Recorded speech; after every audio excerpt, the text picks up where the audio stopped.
is underway across the country, and the opportunities are opening up for many citizens, especially our young people.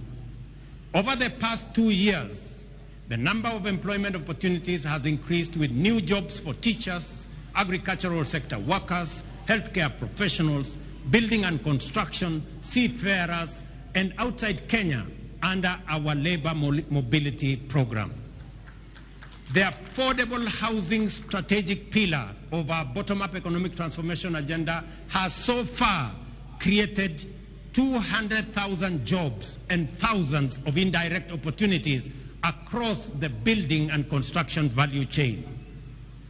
The universal healthcare coverage pillar has engaged 107,000 community health promoters alongside other healthcare professionals employed to support our vision of a functional national healthcare system.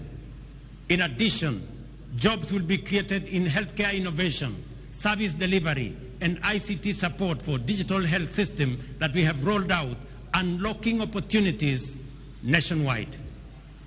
Furthermore, we have recruited 56,000 teachers to address the chronic teacher shortage problem and move the national teacher-to-student ratio closer to the United Nations recommendation of 1 teacher for every 40 learners.